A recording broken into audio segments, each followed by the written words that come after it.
There we go. All right. Okay, so we're back to recording so that everyone that's not able to watch this live, they can actually watch this. Just one more thumbs up. Can you guys see my screen still? Can you still see my screen? We okay? No. Nope. Okay. How about now? Can you see it now? Still no. Okay, let me reshare. Thank you. Reshare.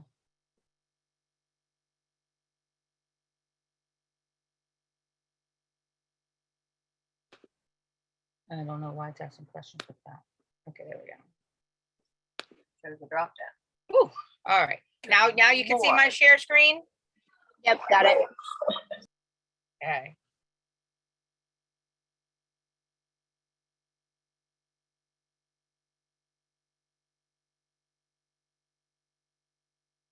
All right.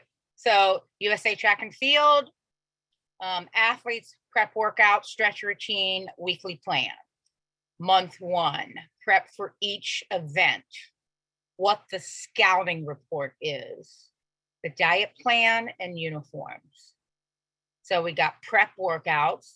So what he wants on the prep workouts, if you are a walker, a race walker, even though it says sprints on here, a race walker just walks at a certain pace and then they just do a burst. A burst is still race walking, but you're just going a little faster for 10 steps.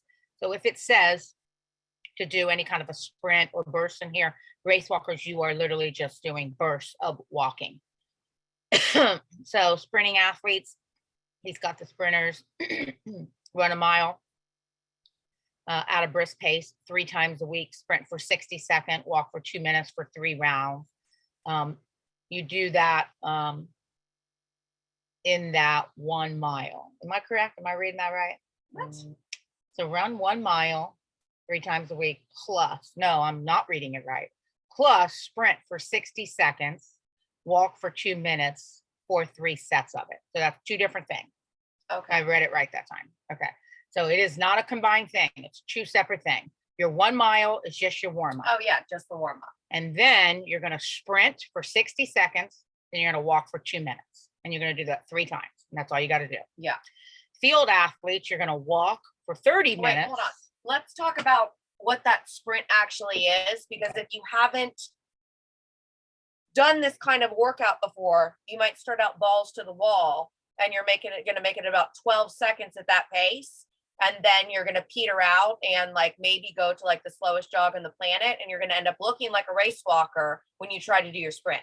So if you think about like the pace of a 400, which is 1 lap around, the girl I was racing against did it in 62 seconds, just so you know. You're not doing that, but I'm just saying you want to start out at a pretty good gait, and it might take a couple times experimenting until you figure out what that speed is, that you slow down maybe 20% by the end of it. So whatever speed you start out at, you're not starting out sprinting like you're doing a 100-meter sprint, but you want to start out fast. So just think, start out fast, get out the gate fast, and then you're going to start getting into really heavy breathing at about the 30 to 40 second mark. And then just try to not slow down and just really focus on keeping that form and pushing through the last 20 seconds. So that's how I want you guys to think about it. Think, get out the gate, breathe, breathe, breathe. Everything's going to be fine for about the first 20 seconds. Then you're going to start to feel it. Keep the pace. At about 30 or 40 seconds, you're going to be like, I'm fucking done with this. Just keep the pace and then try to not slow down too much. Slow down about, maybe 20%. And try not to stop. Just heaving, breathing about the last 20 seconds. And that's really how it's going to feel realistically, getting into this and starting to get in track shape. Mm-hmm. Yeah. Just, don't think you're doing it wrong because you're dying by the end of it. You're absolutely going to be dying by the end, but we're just going to try to find that happy medium where you're not like balls to the wall and then like crawling across the finish line for 60 seconds. Mm-hmm. Okay. So, yeah. Oh boy, I'm just not used to all these little X's I gotta hit. All the things. Okay, so field athletes walk 30 minutes with 5-second sprints in there. Field athlete, if you can run, if you can sprint, fine, you can sprint. If you cannot sprint, any issues with the knees, the feet, the ankles, then you are going to just walk and then just do that burst I told you about. A 10-step burst. So just one faster. You got 5 of those. Long distance runners run 30 minutes without stopping. So that is just conditioning. Now we're heading into Rhonda. Is that the only one? Rhonda. I was wondering, which of these should I do when? So do I do one of these like each time? So 3 times a week, either one? You know it. You know it. Okay. So anyone who is doing, like if you heard me call out long distance and that applies to you, and field applies to you, you have to do each one of those. Okay. But if he only wants something going on 3 times a week. So 3 times a week is all you have to do. So if you have a combo like Rhonda, she's in all 3, she'll do one of those, and one of those. So her muscles, her mitochondria, her joints, her ligaments, her tendons will feel 3 versions of training during the week, but it's only one day of each of those. So if you're doing 2 events, if you're a sprinter and you're field, you do the sprinter 1 time, you do the field once or twice, but you got to get 3 different workouts in. If you're a long distance runner only, you're only doing that. If you're long distance and field, you do 1 of your long distance and a couple of the field. It's up to you. Just got to have 3 workouts in for the week. Okay. So that's how when you are a combined athlete, that's how you're going to work with combined athletics. Core exercises, which I have no business being on that page there. Okay. All track and field athletes. So this applies to everybody. 60-second. You rest for 30 for 5 sets. So you're going to do a plank for 60 seconds, side plank 60 seconds, sit up 60 seconds, 5 sets. Holy shit. As you can tell, and you'll see by these exercises, the core is so critical for track and field. So all of us who have always wanted to get lean on the core, drop weight, drop body fat, that's why track is so great for that. It just focuses so much on your core. The next one is 3 sets, 25 reps each leg, floor hip extension, balance on one leg. So it's the one where he calls them hip extensions. I call them like thrusts, hip thrusts. So lay on your back on the floor, 1 foot on the floor, 1 leg up in the air. Oh yeah, hip lifts. Hip lifts. So you can call them hip lifts or whatever. Hip extension, just raise your leg up and down off the floor. Raise your ass up and down. Your ass, sorry. Yeah. Raise your butt up and down off the that's floor. why I call them hip lifts. Yeah. So 15 seconds each leg for 3 rounds of that. Strength, upper body, push-ups, 4 burnout sets, as many reps as you can do, with 30-second breaks between each set. You got 4 rounds of that. Again, all of this is strength. I'm going back up. Core exercises. He wants all this done 3 days a week that matches that actual cardio they're doing too. Okay. So the whole thing is 3 times a week. Okay. Yeah. Can I ask this? Do you have to do them on the same days, or can I do cardio 3 days and do the other stuff 3 different days? So I'm actually doing stuff 6 days a week, or do I have to do it all in each of the 3 days? I think you better keep them to just 3 days a week. Don't add more days. You need rest in there. You also got your day of training with us. The 1 day a week you're training with us. So I would keep it all in your workout, your cardio part, and then you got to do your lifting part. Yeah. So don't spread those out. Keep them all as the workout. Yeah. Text Mary if she can go home. Say that again. Text Mary if she can go home. Oh, is she texting me? Yeah. She was like, I think I'm good to go. Can I go Okay. home? Okay. So Okay. just tell her she can go home if she can. Okay. Okay. So, we got lat pull downs. So upper body's done, lat pull downs. On the lat pull downs, if you don't have access to a machine, if you have bad shoulders, definitely don't go behind your ears. Lat pull down to the chest. That's how you work when you got bad shoulders or a bum bursitis. Yeah, I don't like going behind the head. Yeah, we just both have bad shoulders, so we never go behind our ears. You also can do it with a band that's pulled tight or with a towel. So just the hand towel. So pull it real tight, and then you can do your lat pull down with it, flex the whole time. So either a band, a hand towel, or you can do it with the actual lat pull down machine. So 2 sets, 8 sets of 12. Lat pull downs are really important because you need your lat muscles right here in order to move your shoulders. Oh my God, I'm so sore. In order to move your shoulders for speed. So it's not just your shoulder, your back has to be super strong to move for speed, to jump, to throw, to do all that. So lat pull down is a very big exercise for track and field athletes. Dumbbell shoulder presses, again, shoulders got to be strong. Choose a weight you can do for these moderately high reps. So this is not powerlifting. We're going into 8 and 12 reps versus 1 to 6 reps. So 3 sets of 8 to 12. So choose a weight where you can handle that. Lower body, 60-second max reps for 2 sets of each. So you got to go for 60 seconds on your stopwatch, squats, lunges, and calf raises. He calls them heel raises. Calves are very, very important on track and field. Doing calf raises, it's also going to help with your foot strength and ankle strength. So I've been studying a lot about, I don't have shin splints now because I've been training my body for so long, but I used to get shin splints horribly in gymnastics. But foot strength, ankle strength, calf strength, the ability to actually stay on your toes if you're a sprinter and you're running, and just really anything you're doing. There's so much landing involved in track. So, yeah, you're pushing off, you're exploding off, but then you're landing every single step. So one of the best prehab things that you can do is focus on those muscles that are going to catch you after you land on every single step. So calf raises, it's going to strengthen your feet, strengthen your ankles. And I like to do them turning the toes in straight ahead and then turning the toes out, just so you get a really good range of motion and mobility. And by the way, mobility is not the same thing as flexibility. Mobility training, which I've been doing a lot of over the past year and a half, is your ability to use your muscles through the range of your flexibility. So mobility is actually like mobility on my hips, for example. I was running into problems because I was getting almost like blind spots, weak spots in certain spots. So my hips would go into certain positions because I'm flexible and because they just go into certain positions when you're sprinting and extending. And then the position that I was landing in, I would have a weakness at that position. So you have to be able to catch yourself, especially with those ball and socket joints, in those different vulnerable positions and ranges of motion.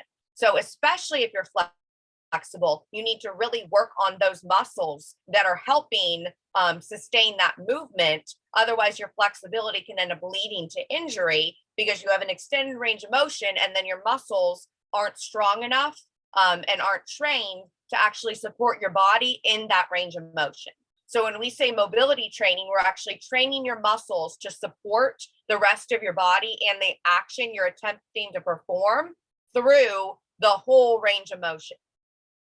Okay, I'm going to say this back. Okay. So if I'm flexible, which Yeah. I am, Yeah.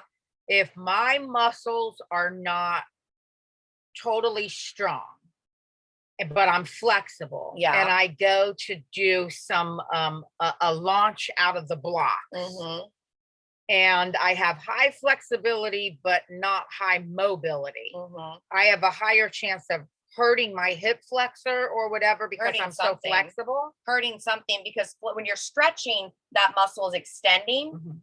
And then when you're landing, when the muscle's flexing, that's contracting. So stretching is the opposite of contracting and holding that muscle solid. So when you go to run or sprint, if you're in stretchy, flexible mode, and then your muscles aren't trained to contract and support, you're going to end up straining something or pulling something because it's in stretchy, bendy, wendy mode. And then you land and it gets overstretched. Okay, so what you're saying is so when he's having him do all these strength exercises on the same day as that cardio he wants him to do is because he wants the muscles to be strong at the same time that they're doing endurance. And now we're on to the stretching part at the same time that they're doing flexibility things. Yeah. Too. So he wants all three. So he doesn't want them to break up flexibility, cardio, and strength. Right. He wants all three. Because all of those things are happening when you're performing any of these athletic performance things. Okay. Yeah, that's actually what's happening. Okay. So when Rhonda asks, can we break these up? No way. Can't Yeah. break them up. All right. So it all has to be done on the same day. Yeah. Okay. So that's what mobility means versus flexibility. Yeah. You have to be strong enough to handle how flexible your hip flexor or your hamstring is. That's going to shoot you out, in a long jump or a high jump or a sprint. And the mobility has to be able to handle the impact. Okay. All right. Okay, so stretching and injury prevention for all the track and field athletes, hamstrings. I just listed them. You pretty much know all of these type of stretches. A minimum, as Dana knows, when it comes to warming up and rolling and all that, you need to give yourself a good 40 to 45 minutes when you first get to the gym, doing all your stretch. I do all my stretches, all my foam rolling, all that before my workout. So then it helps me not get sore at all. Or if I am a little sore, when I come back to the gym for the next workout, I roll it all out, stretch it all out. I get all that out of the way. And then I don't have to worry about all that tightness the rest of the time. So that's the best time to get all that in. Then you don't have to worry about it at the end. Hamstrings. Well, hold on. Rolling out before helps get blood flow and helps perform better. But if you're looking to actually increase flexibility, it's better to stretch at the end of the workout. Yeah, I personally don't. I do all mine before. I do all of mine before. Okay. Well, for people that need to increase their flexibility, I'm saying. Okay. Yeah. Yeah. So if that's what you decide to do, I just get so much time spent at the very beginning, and I'm already super flexible that I can get all that in.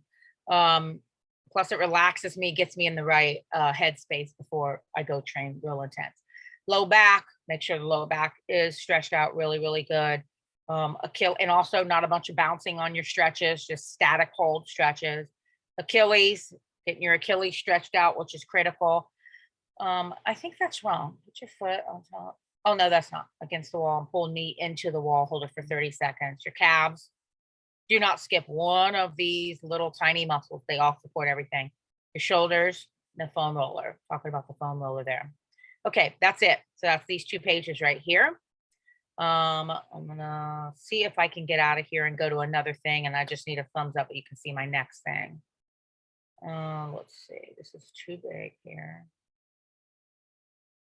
Go over to files.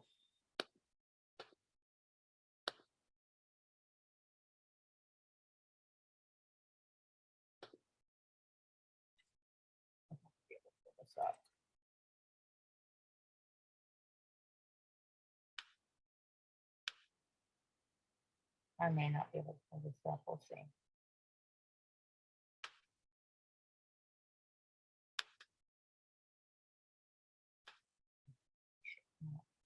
I just don't know how to do it. Why is this shit so hard for me? Just pulling up a PDF. Left click. No, right click. What? There's no right or left click. It's just click. Chris Horsch, do you know how to open up a Anybody with PDF? an Apple? An Apple? Anybody know how to use this open shit? up a PDF in an Apple? From an Or Apple? anything that we've ever downloaded for that matter. Because it's all just hanging out there with the fuck. None of them. Fucking porcupine. Now what do we do? I don't know where to go from here, buddy. Anyway, this is available. You can look it up on the app. Well, I'm trying to get to it to read it to Are we screen sharing something? What the fuck I'm is still going on screen here? sharing. Oh. Yeah. But do you have to? I honestly don't think that PDF is compatible with Apple. Okay. Well, that's I have an Apple, and I swear I've looked at a PDF before, but I didn't. Rhonda has an Apple. Rhonda does have an Apple. I So do, but I Rhonda, don't have the same download it, problem you download have. it. Does it show up right here? Do I have to hit the picture? Oh, there it is. No, There yeah. we go. You cannot hit the word. You have to hit the photo. Now Oh, there you go. I see what I did wrong. Okay. Thank you, Rhonda. Okay, so this meal plan right now for the month is modified carnivore. And the purpose of this is to get people to understand something about, especially during a month where there's holidays and there is overeating going on. So we want you to get in the habit, for some of you, is first of all, getting your blood sugar under control. 3 days a week, if you eat really strict carnivore, and it can be vegetarian carnivore, it doesn't matter. You can do vegetarian just fine. It really reduces your insulin on an excessive level, and it brings your body fat down, really starts to tighten up your stomach, your lower stomach, any kind of water retention that's happening from vegetables and fruits. It's going to reduce all that. You got lectin issues, like I have severe lectin issues. When there's no vegetables coming in, there's no lectins coming in, especially with grass-fed proteins and cheeses and fat. So you will see a unbelievable result right away. Even though this is just repetitive right here, you don't have to eat this repetitive. I just am letting you see how your choices are protein, protein, protein, fat, fat, fat, and cheese, cheese, cheese, and that's it. So if I get a message, what can I put on the side? Can I have this on the side? You can have more protein on the side. You can have mustard. You can have mustard on the side. You're not having a salad on the side, or green beans, or sweet potatoes, nothing. You're having protein, you're having fat, and you're having cheese. You can have a side of bacon. Yep. So that's your 3 days. Now you get your fourth day. The fourth day, we got an electrolyte drink coming in, and you might need it on those 3 days, maybe. I didn't, but you might. Then you get to have 2 cups of veggies with fat. You get to have pickled, anything would be ideal on that fourth day. So sauerkraut, pickles, pickled veggies, whatever. Your salad with oil and vinegar on it, that's kind of pickles with vegetables. It's great for the gut. So that's why you want to do that on day 4. You got lettuce wraps there. So you've got a lot of veggies coming in on that fourth day. So we didn't have any on the 3 days. Cleans up so much stuff going on, so much bloat, so much bloat everywhere, and really makes the body start to drive the insulin levels down, which makes the scale weight move too drastically. So a 10-pound weight gain, a 15-pound weight gain, you're like, I only ate like shit 2 or 3 meals. What am I gaining 10 and 12 pounds for? Because the insulin levels are still too elevated. So this is the main thing that this is trying to heal. On Friday, you are eating pretty lean. Got your shake, got a little bit of tea with some fat in it, and then you got protein for the next couple meals. And then we come over to the weekend, and really no free meals on that weekend. Gotta see what Sunday was. Gotta move this over. Sunday's pretty lean too. So 14 days is the goal that you're doing this, and I need to know all the weights before you get started. So make sure if you are on a fat loss plan, I am not talking to you, Dana. She's been gaining in a great way. If you're on a fat loss plan, if you're on just, I've got to lose my belly plan, if you're on, I just got to drop a little bit more body fat plan, everybody 14 days on this. Once I look at your weight, your body fat, all that kind of stuff in 14 days, if we're there, if we're to the goal, fine, we'll make adjustments to what you'll do for the next 2 weeks. If you're just still too close, we got to drive you down a little bit more. Then we'll talk about that right after the holiday time. Another great thing about this, especially with the holidays, is when you do these, because the holidays are on the weekends this year, when you do the 3 days like this, it really helps lean you down. And then if you are going to parties and you're going out, you're drinking a little bit more, you're going to your holiday event, you don't have to worry about like a 20-pound weight gain, a 15-pound, a 12-pound weight gain that comes on you, going back into the weight that you haven't seen all year. So that's why this helps a lot. So it's a great thing to do this time of year. Such a caloric deficit, but then it also creates such a deficit glycemically. Yeah. And so exactly. The best example I can give is when I had to make weight for powerlifting, because again, like I've told many of you, I fucking carb loaded like crazy, and it wasn't even enough. It wasn't even close to enough. Yeah. Because I had to get into such a glycogen deficit to make weight. And so the entire week I was eating a couple hundred calories every day, like maybe 700 calories a day. And Todd was like, "You're still eating too much." And You're I was eating like, way too much. And I was doing 2 hours of cardio every day and sitting in the sauna for an hour. And he's like, "Well, you're eating too much." And I was like ready to pass out and already not talking after a Tuesday night meeting. And I was like, "What the fuck? I gotta go home and do an hour more of cardio. What the fuck? I'm eating too much." I had some carrots at 4 p.m. So she won everything. She won everything. Yeah, but I did that for a whole week. And then Friday before the weigh-in, barely ate anything Thursday, of course. Wake up Friday. I was half a pound above the weight I had to weigh in at later that day. And so I did a dry fast all day. got on the bike and did cardio for 90 minutes. Keep in mind, I had to compete the next day, so I was trying to not overly fatigue myself too much. So that's why it was only 90 minutes. And then went and sat in the sauna for another 90 minutes and came home, showered quick, because Melinda also scared me about showering, that my body could absorb water from the shower head. It can. So I had to fucking take that shower fast and get the fuck out after all that torture. And lost, like, I ended up losing like 4 or 5 pounds that day. And then went, successfully did the weigh-in, made weight, well under, ate a full plate of pasta, had to go to sleep partially sitting up because I was still burping pasta.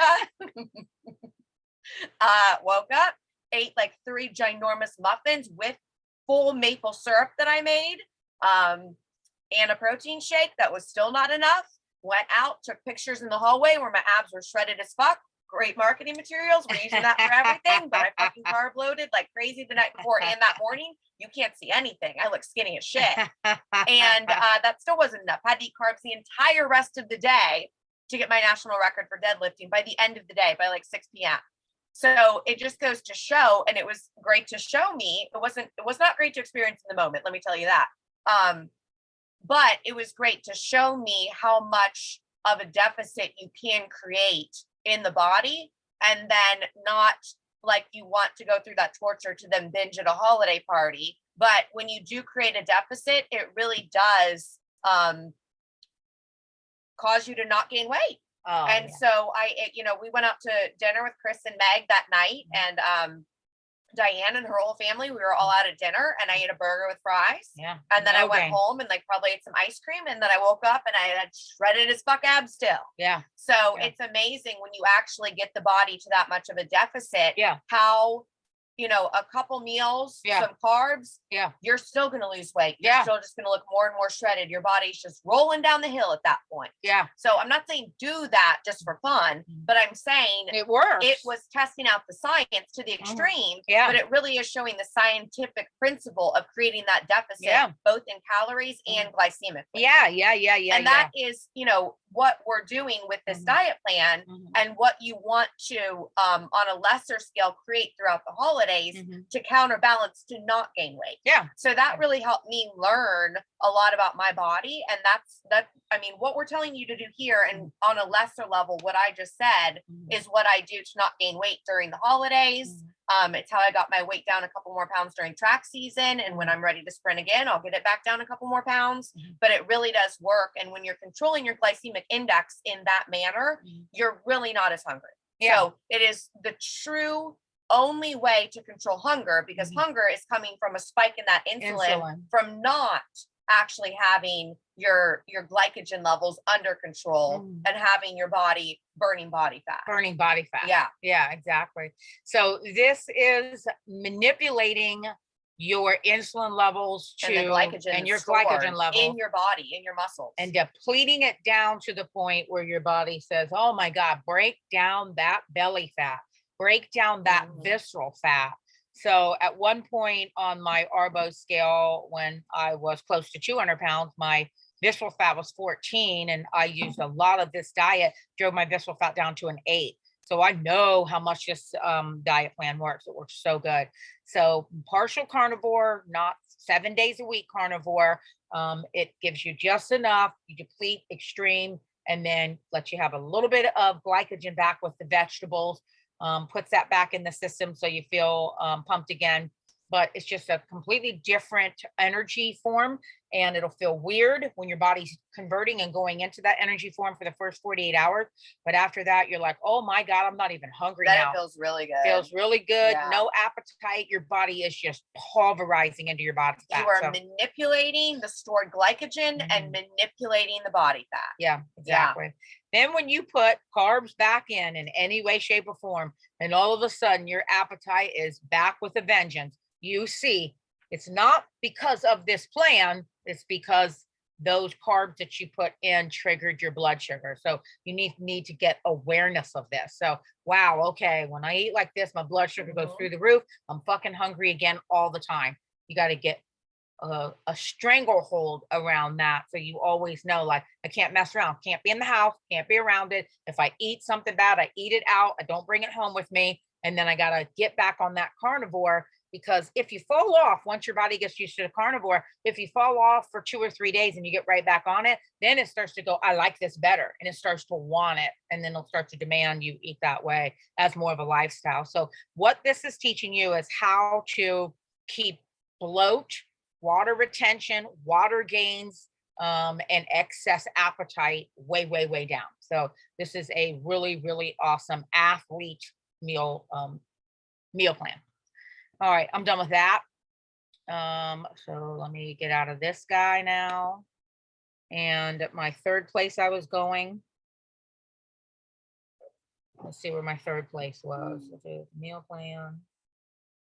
Oh, the scouting report. Okay, so now over to here and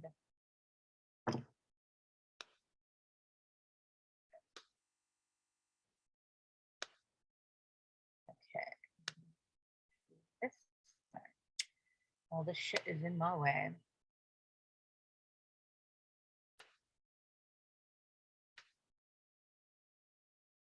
Okay, so let me go to present. Give me a thumbs up. You guys can see the athlete scouting report. Can you see that on the screen? Yes or no? I see Irina and Tim Well, no, and they're not Rhonda. live. Those are just their images. Go down to where somebody's actually on. Well, I mean, Rhonda. We can see it. We can see it. Okay. Thank you, Rhonda. Okay. All right. So the way the scouting report is going to read is we are going to review this with you about how you scored and what the goals are and what you have to do. So we'll use Chris as an example, competitive division, what is going to be her events. She's going to be in field events. You see right there, field events, and she's throwing. So this is a field event athlete. Then test trial performance results. We'll review that with each one of you. So we just put on here, how did she actually test? And then in relation to the ability to compete in her first meet. So however you scored, then we compare that to what is the amount that you need to do your first competition. Then we have on here, what is the amount for you to get an All-American record, which that's a really big deal. You get written up in the national magazine for USA Track and Field Masters Athletes. So you get a write-up. It's a really big deal when you hit All-American. So very, very, very big deal. So we put all of the ranges here of what she needs to do on all of those throws and what the All-American numbers are. And then that way she's got an idea, this is what gets me All-American and this is what I need to do. The beginning number is to do the first, just to even go to a meet. So we know that you're not going to be dead last. And then the top number is a really good competitive number.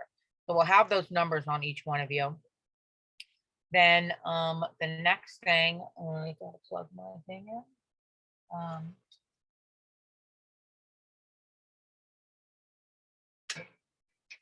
The next thing is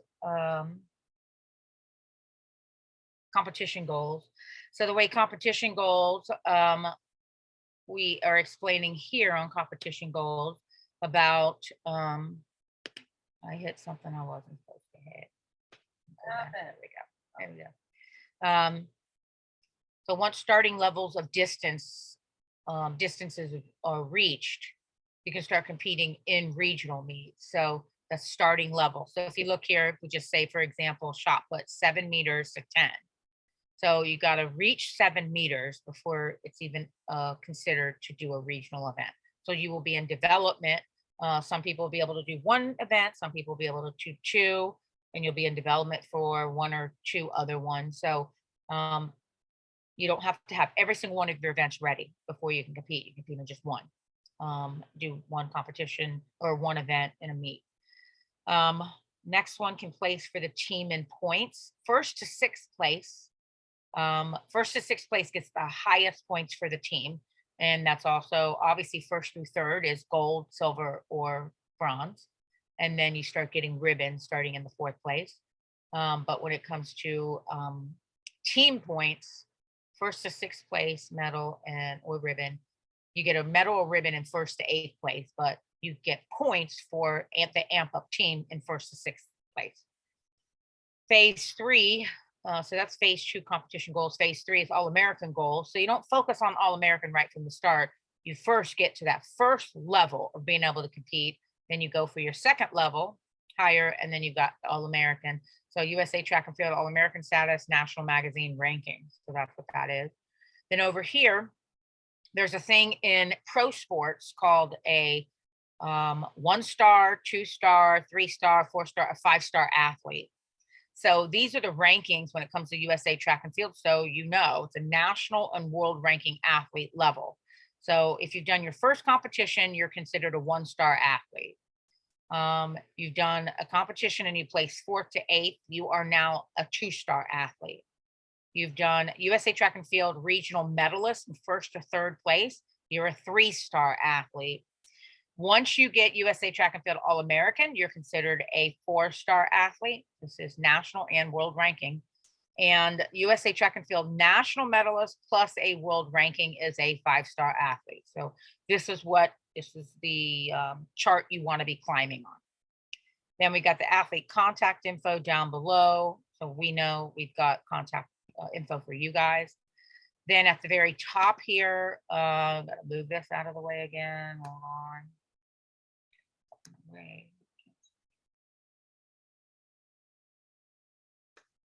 Not let me move this thing.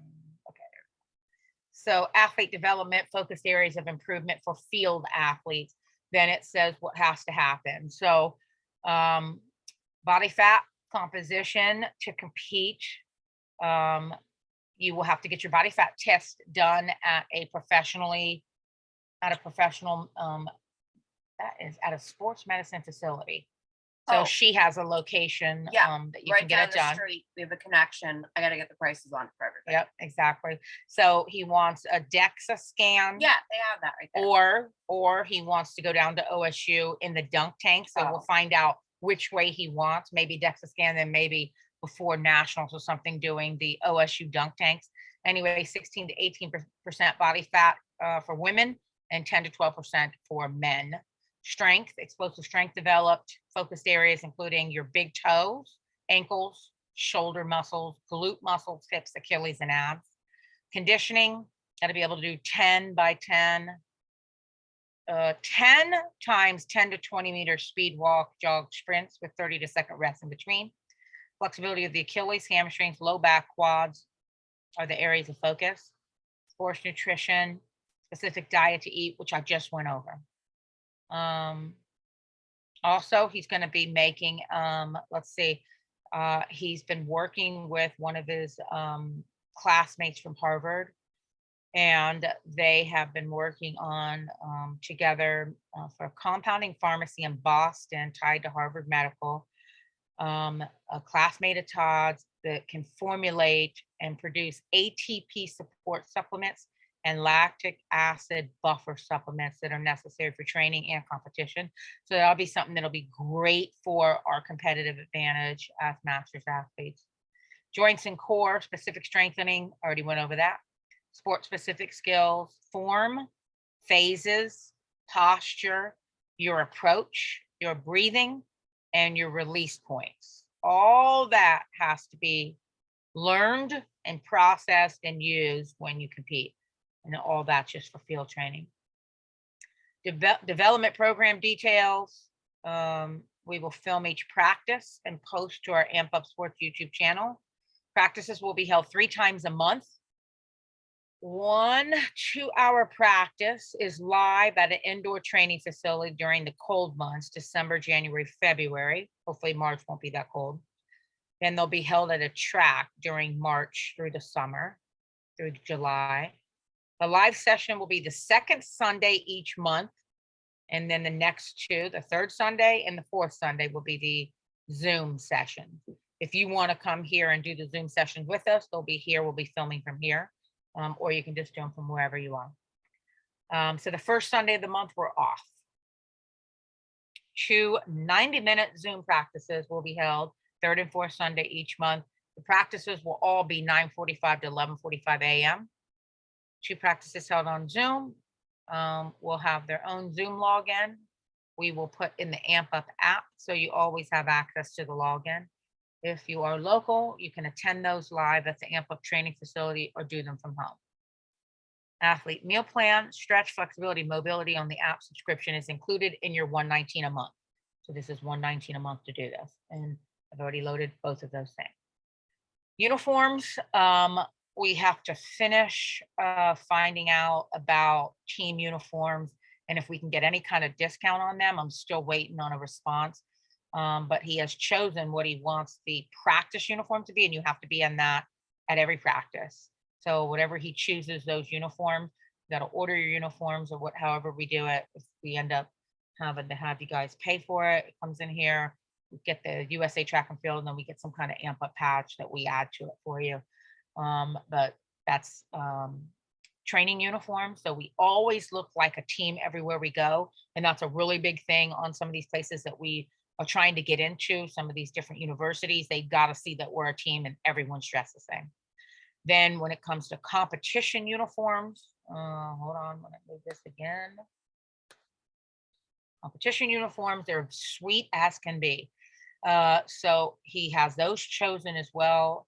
And those will be actual team uniforms. Again, once we order all the jackets, you'll all of us, everyone will have their own number. So you'll have a number on your uniform, number on even your practice uniform. So you will have a number once those are chosen. He's still determining that with the numbers and so forth. And then obviously with the uniforms in the summer, shorts and a tank, and then a jacket. And in the winter, you've got, well, winter is indoor. So you could always run in a tank again in shorts if you wanted to, because it's typically heated. But you'll arrive in like a tracksuit, then you can always take all that off. And then a bag or whatever.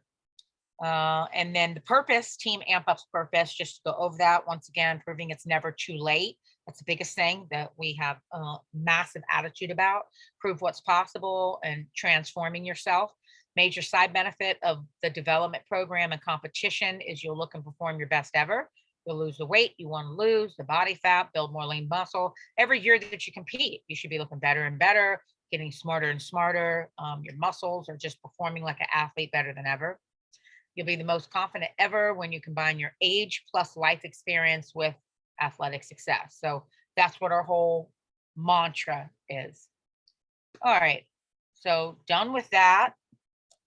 And I think I might have almost everything done here. So club formation, he's still in the middle of that, doing all kinds of background checks right now. Yeah. So once all that background stuff is done, then we will hopefully get that information back about the uniforms.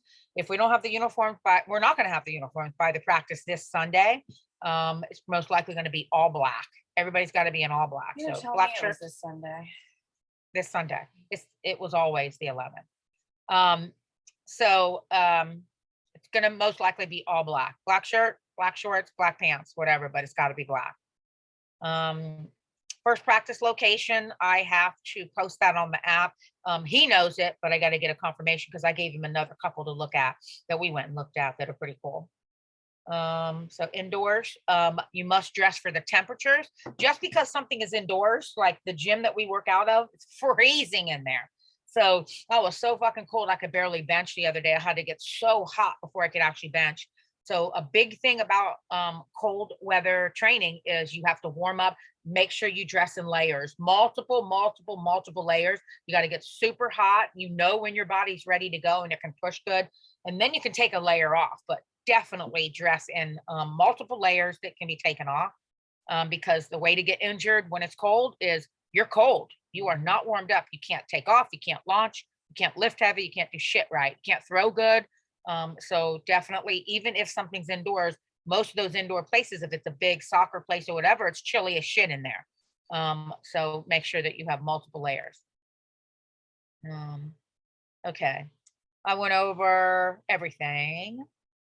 So we're going to just plan on all black for first practice and so forth. Okay, so that is everything that I wanted to go over when it came to athletes. So that's all we pretty much have to say for the athletes. Anybody have any questions? You want to type any questions in the chat that we need to go over? Please type those now, and then we're going to move on when it comes to fit models and fit coaches. Just got a couple things I need to go over. Fit models and fit coaches.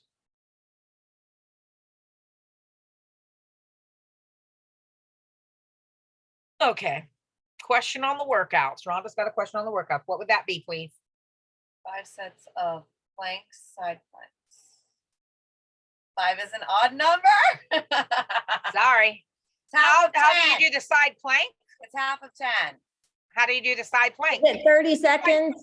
No, but is it 30 seconds each side 5 times, or is it two? Splitting shit. You ain't splitting shit. Well, then I got 2 of 1 minute and then I have an oddball. So am I doing 6 minutes of side planks? I'm a No, Libra. I need balance. I know you need balance. It's probably 60 seconds each side. It doesn't say that, so that's why I'm asking. No, it says 60 seconds, doesn't it? It says 60 seconds for 5 sets. It says side plank, but you want each side 60 seconds times 5. Yeah. Okay, I'm just making sure. Welcome to Todd. Yeah. Welcome to Todd. Just whatever the worst could be, that is what it's supposed to be interpreted as. There you go. Whatever your worst Love it. nightmare, that's Todd's Yeah, we're not training. splitting 60 Don't- seconds. Don't pull back Todd's training. Don't ever pull back on it. God. Worst nightmare is Todd's training. Thank you, Rhonda, for asking that. That lets everyone else shudder. By the way, Shudder. for your Saturday morning workout, Sunday morning workout, highly recommend something very light like a shake. Now, let me explain this to you. One Saturday, I had to go to the track. We were going to the track together, all 3 of us. Let's say we were going to the track at like 3:30 or 4 p.m. 11 a.m., I ate some salmon. 4 p.m., I was bent over, hands on my knees, getting yelled at by Todd because he thought I had a bad attitude because I wasn't being chatty with him in the middle of running 500s. First of all, I was running 500. Who the fuck has a good attitude during that? And who wants to talk? Not me. But then I was getting yelled at because I was trying to not vomit salmon that I ate 5 hours prior. And I had explained this to him in an unhappy, yelling fashion while trying to catch my breath and simultaneously trying to not vomit. So air's going in, trying to not vomit salmon. And he was upset with me the entire workout because I was not in a good mood. So don't eat anything that you could possibly regret. I don't care if you wake up at 5 o'clock in the morning and eat it. Don't do it. Yeah, I never, ever eat before track workouts. I just use ARD, and you could always pack some food in your bag. But it just is just too I'm fine on a gross. shake. I'm fine on our Too gross HBO. to me. I need something. She I can can't. either she can do the 2 things I can't do. She can eat tuna and brown rice on the way to a workout in the car in her Tupperware and then walk in and start doing shit. I Yeah. can't do that. And I also can't eat nothing. So to each their own. Don't listen to just me or just her. Yeah. But definitely don't eat salmon Yeah. at any point before your workout. Yeah, exactly. So real bland stuff would be actually better. Easy But to digest. all the way till I was like 33-ish, I could eat before the workout. Now my gut is like nothing. And then when she says before, she means like on the drive there. Yeah, on the drive there. Yeah, that's what I mean. Where if she gets up and has coffee and eats, and then the practice is in 2 or 3 hours, Oh, then she's I fine. have a whole agenda. I've Yeah. got a whole 3 hours before, which involves, again, coffee in my shake or my HP oats, fully going to the bathroom in all ways, shapes, and forms, getting all the coffee into my system, getting all the coffee out of my system, because I've had to pee into the bleachers way too many times. Now, we're going to be inside, so that's not going to be your problem for the day. But just know, I have like a 3-hour agenda that I have to start at 7:30 in the morning Yeah. if I'm going to be at the track at 11. So just know that about food and intensity and stuff like that. So you can always pack snacks in your bag and have ARD. If you feel okay, I'm okay, I can eat or whatever. You're just gonna have to test it and see what works for you. But if you, as long as you have some Cookies. snacks with you, you're good. I had a lot of cookies during Yeah. the season. Yeah. Perfectly And fine with if cookies. just packed in your bag. Okay. All right. Let's see. 3rd and 4th Sunday each month are Zoom. Yep. Or in-person practices. The 2nd Sunday of the month is always in person. Yep. 2nd Sunday is the one that we want everybody in person. Because that's where you're just going to get live training with all of us, and we'll be able to see what your strengths and weaknesses are. 3rd and 4th is always on Zoom, and we can't really see you. But we'll be just doing conditioning work on the 3rd and 4th. 1st Sunday of the month is always off. And like we said, if you are in town and you want to be here for the Zoom session, just come here and then you can be part of the group that's working out. Any shoes we need to buy now and prep? No, because like your any kind of cleats and those kind of things, don't need those till we're done with all the conditioning work. No sense in spending the money on that yet. And we want to wait until once we get our code for being USA Track and Field Club, then we go back, get on the phone, get on email with, is it called Front Runner?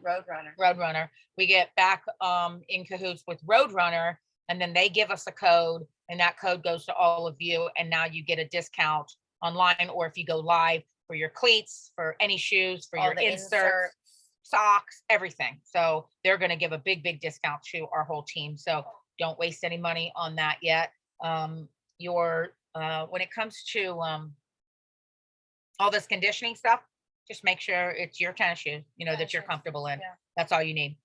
Once we start getting into where we got to start practicing in cleats, doing all that kind of stuff, then we'll get plenty of notice of that. So it'll be like, okay, get your first pair of cleats now. Also, I'll do a meeting on cleats because I've got a really bad pair I bought, then I got a great pair. So I want to be able to show everyone on video on Zoom. So you have a great idea of what a really good fitting pair is, and super tight ones that are awful, will kill your feet and your ankles. So I want to make sure nobody wastes their money on stuff like that. Any shoes we need? Okay, no. Any other questions that we have? I think we went over most stuff. Went over a lot, everything. Yeah. Questions they didn't even know they had. Okay. Okay, well, I'm all done with athletes. If you want to log off now, you can. I'm going to be talking to fit models and fit coaches just for about 5 more minutes. Just want to review a couple things with the coaches and with the fit models, that we're moving in the direction of something new with fit modeling. He's not quite done. We're not done flushing that out on the fit models, but we're going to do something really fun and super cool. We want a specific type of a workout that is just for the fit models, and then an annual agenda for the fit models. So what we're flushing out is like a calendar, getting ready for a calendar where we'll have an amp up calendar. So modeling for a calendar. Also some type of expo, being at a big expo once a year or once every 2 years. So expo booth girls. Then calendar modeling, and then our big photo shoot that we always do is going to be typically in the springtime. That was at the big photo shoot. It's going to be for the fit models predominantly. Last time we broke it up, we had all the pageant winners, we had pro athletes there, we had all kinds of different people. Where this time we're just going to go a big chunk of the day, all the models need to be there. So we got plenty of time to work through the model when no one else is there. And then we'll start inviting either the team to be there or whatever. So we're really going to restructure the way that happens. Then we're also going to do where the fit models, once we get in this routine and we start getting our cool amp up clothing, different types of clothing, we'll have like a runway model photo shoot, video shoot that will all happen together. And then those fit models will model the clothes, walking on this runway with all types of the athletic teams there that can purchase the stuff, just private invites. So more of a runway, I'm going to call it like a runway / expo. We've got to have multiple things that will happen together. We'll do some runway, we'll have an expo, we'll have some booths, we'll do all kinds of stuff like that. So it'll be a lot of fun. And it'll be with amp up wear, cool, athletic wear. So there's a lot that we're trying to build out with a fit model. So just know that it is going to be something that's going to be, you've got to stay in really great shape, beautiful skin, great hair, everything year round, because there will always be like the next event. So one big expo booth a year, a really big photo shoot every year, calendar modeling once a year, and some kind of runway fall, like new gear preview. I think that pretty much covers each quarter of the year. So 1, 2, 3, 4 quarters. So we're flushing that out. Time of year, all that kind of stuff. And then I'm hoping next year all that can start to take place and we can just like roll with the fit model. Fit coaches, I'm going to just restate again. Fit coaches, 30% bulk accounts. That's great money for you. Any that you sign up. Now, we are so used to signing up bulk accounts. I sold 1,200 franchises in the late 90s, early 2000s. So we know how to grow and make things grow and make accounts grow. Don't think that you have to close anything. If you say, hey, I got to connect that, blah, blah, blah. Can we get on a call with so-and-so? Can we do a Zoom with so-and-so? Can we go meet them live? Can you text them and set up a meeting? Then Brittany and I will do it. We'll close the account. It's still your account. That's your money because that was your connect, and so forth. So just know that with the A lot coaches. of the things, first of all, any question they could have, we can answer. But the other thing, when we're starting to go through this process now for Amp Up and closing the kinds of bulk accounts that we are closing, it's so much fun now because we really do have the power to do whatever we want. And by that, I mean, we can customize and work with certain partnerships that we think are going to have a financial benefit to ourselves and our company and would to you by closing that account. But yeah, so, but in choosing these different partnerships, we can really customize the marketing material. So all of the different companies and partnerships and accounts and business owners and gym owners and nutrition store owners and all these different people that we've been having these conversations with, I would say probably over the past year, we've been able to figure out where our target market is, because it doesn't matter how great the person is that you're talking to that owns the shit or pulls the strings on the shit. If that's not where our target market is, nobody's going to buy the shit. So it doesn't matter at the end of the day. Yeah. So that's always where the So we got to kind of scope that out. Yeah, we got to scope that out. But then when we see that our target market is there, then we get to do the thing that we love, which is really speak more directly and specifically to that audience. So then we can start to make custom marketing materials. So for example, there's an event this Saturday that is a powerlifting organization just for women. And so it's a new organization. I'd never heard of it. So we're going to see who that target market is, kind of who their following is. And we were able to make some marketing materials specifically targeting female powerlifters and talking about our accolades as female powerlifters and this entire team that we build out. And that's what our company represents. That's who we support. That's who we're behind. And you guys have obviously used our products as athletes. So that's been a really cool thing that we've been able to do and get into. So it's not like we're saying you're not qualified to close an account, but just know that there's a lot of things where, if you go into a meeting, there's a lot of things that you'll have to say, let me go ask them about that. And so a lot of times it's just easier if we can keep that ball rolling and kind of cut to the chase. And one of the biggest benefits to these business owners and organization owners and shop callers and whatever the hell you want to call them is that we know what sells our products. So a lot of times we can come in and we're kind of consultants at the same time that we are the ones, selling them on our products. And we train them. We train them how to sell the merchandise. But we are the consultants that say, okay, here's how you want to sell this. We'll develop this marketing piece. We'll have this kiosk here. No, use this product instead. You want to sell this to this market. And so that's what we do. And that's what we love to do. So just know that is what we have been doing. That's what we've been doing for at least the past year. I can't even remember. Time just flies at this point. If I need to time check something, I have to ask Irina per usual. But so another thing is the USA Track and Field National. What did you do while I was gone? just running into each other the whole time. Seriously. I don't know what happened while you were gone. That's the fucking problem. Exactly. Ridiculous. I don't know what's happened since Irina's been gone, but if you hear anything that doesn't sound like you were here for it, that happened. Exactly. USA Track and Field Nationals, that's when all the teams come out to wherever the nationals are held. They've got their, what's the thing that is my dream? A booth? Tent. Anyway, clearly, that the Amp Up tent has to be the hottest one.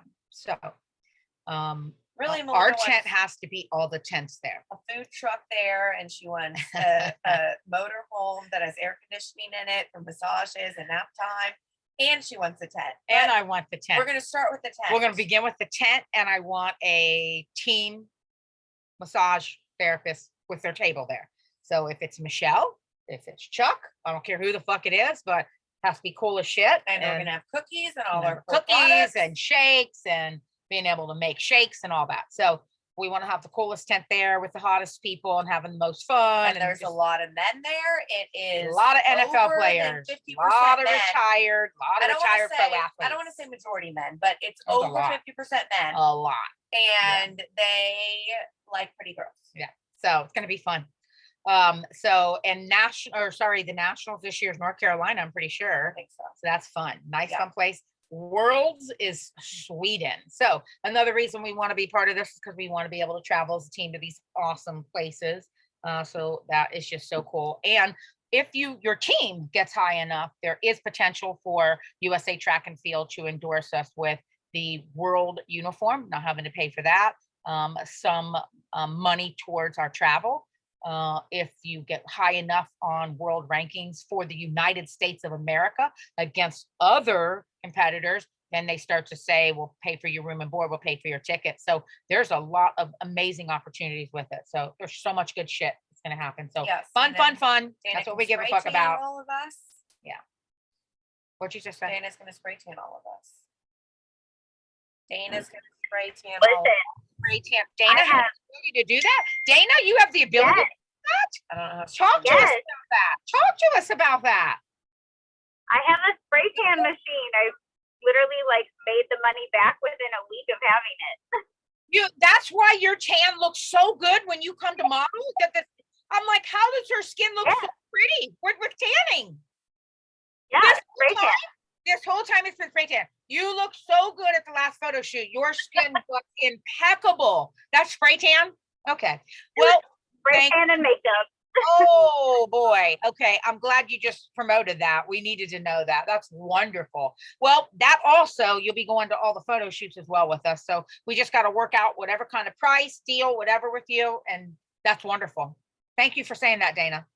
Oh, that's great news. Can't believe that's the first time Damn. you heard about that. Does that mean Dana has a spray tan tent to travel with? Yes, I do. Oh, she does. Yay. Wonderful. Thank you, Dana. Love it. Okay, we are done. Anybody else have any questions so far about that? The latest info that we just put out here. Are we good? I feel like we dumped a lot of We things. dumped a lot on you. Once you all start feeling the USA Track and Field practice, you'll start to go, oh, now I got it. Now I get the feel Yeah. for it. Another thing about it, we are, for those of you that I told we might not do the May powerlifting, Todd said, nope, next year, one more year, we need to do May powerlifting. Number one, she's been working with, if you haven't been following on Instagram, she's been working with the owner of NASA, Rich, and getting weight off of him. He's following her diet to the T. So there's a possibility that we may do a powerlifting meet ourselves at this gym up the road, which is completely sanctioned for power meets. Well, can't we just have the instead of Springfield? Can't we just have them keep it there? I didn't hear you. And not do it ourselves. Can't we just take the one from Springfield and say host it right there? what I Well, no, wanted. you wouldn't bring her. She's a promoter. You wouldn't bring, I don't like her. Oh, I I don't didn't know want Sarah was- anything to do with I didn't know her. Sarah was connected with that. No, she's connected. She is the promoter for Springfield. I don't know if Oh. she's the promoter for the state of Ohio, though. You need to find that out. So if she's just a promoter for Springfield, Ohio, and we stay doing that, then we'll do it one more time. If not, and there is a Columbus one that we have, and there can be a new promoter, which would be Amp Up would be the promoter or whatever, or maybe he can do it or I thought whatever. she was the Ohio director. I thought that's how she was. Research. That's not my research. Anyway, May would be the next power meet. So he said next year the season will be for powerlifting. Power meets will be May, and then again in the fall will be the finale. Then he said after that, as long as the team is built up to 50 people on the power team, then it will be financially smart enough to say February November will be a regional meet that you do. And then February will be the national meet that's in Oklahoma. And then the powerlifting season would be over there. It would just be fall, February, it's over. And then it goes into the spring and summer for USA Track and Field. So that's my big vision for it. But he said next year, team's still too small. We got to get over 50 people on the team. And we definitely need more men. So anybody you know, please try to send some men our way. We've got to get about 10 more guys in order to get more balance out of our team. So it's a co-ed team. It's still so dominated by females with just about 5 or 6 dudes. We got to get about 10 to 12 dudes on the team. Which girls are the hardest thing to get. So that's why We got have the this hardest. reputation. We just Yeah. do, like Todd always says, do the hardest thing first. And we got all the girls. That's the Yeah. hardest. Yeah. So now we should be able to find some dudes. Yeah. Okay, that's all I've got to say. That's the update. All right, guys. Thank you. Thanks for being here. And we'll talk soon. Bye. Everybody. Bye. See ya. Bye. And